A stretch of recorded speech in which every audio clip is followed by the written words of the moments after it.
они и не мечтали сдать ЕГЭ так успешно. Камила Тибоева, стобальница, обладательница 98 баллов по биологии, а еще в придачу 10 за отличный аттестат. Приятная новость о заветном результате обрадовала, но совсем не удивила девушку. Усердная подготовка не прошла зря. Я считаю, что готовиться к ЕГЭ не так сложно, если уделять этому время каждый день. Я готовилась с 9 класса, потому что в 9 я поняла, что хочу стать врачом, и начала готовиться к ЕГЭ по химии и биологии. Но больше времени уделяла химии, потому что считала, что химия намного сложнее. Набрала заслуженные 100 баллов по русскому и Амина Истоева. Пойти по стопам матери и стать настоящей гордостью для своих родителей. О большем девочка и не мечтала. Хотя последнего она уже давно добилась. Не по годам умная школьница превзошла всех своих сверстников. Амине всего 16, но уже сделала главный выбор в своей жизни. Я с детства не видела себя нигде, кроме медицины.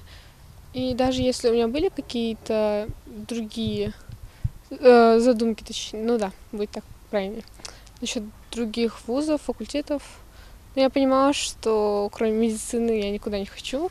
Да и мама мне с детства говорила, что это классно. Я видела, как мама работает, и хочу точно так же.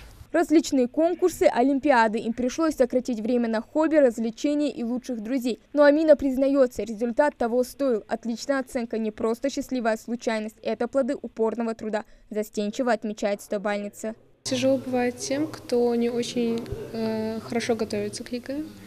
Но было достаточно трудно. Не скажу, что было прям очень тяжело. Но можно написать на 100 баллов, если очень постараться. А готовилась я благодаря своим учителям. Спасибо им огромное. Вот. Что для тебя эти 100 баллов?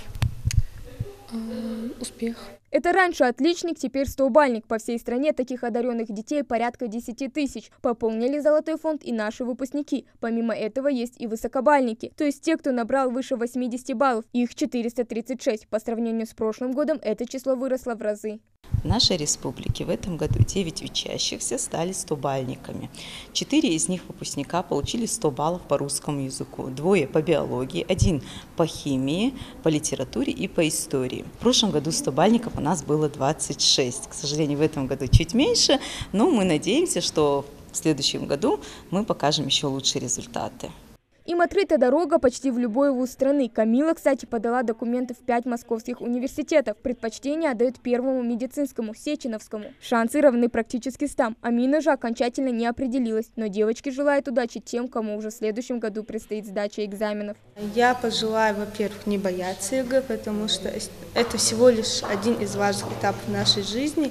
И желаю усердно учиться и готовиться к экзаменам, потому что если вы будете учиться, повторять какой-либо материал и все время искать что-то новое, то все обязательно получится. А выпускникам? А выпускникам желаю поступить в желанный вуз, и чтобы у них в жизни все было прекрасно. Сейчас в планах поступить в лучшие вузы страны, а затем с полным багажом знаний, будучи высококвалифицированными специалистами, вернуться на малую родину и трудиться во благо родной Ингушетии. У этих ребят есть полное право быть зачисленными в первую же волну. Хава Гагиева, Ахмед Горбаков, Новости 24.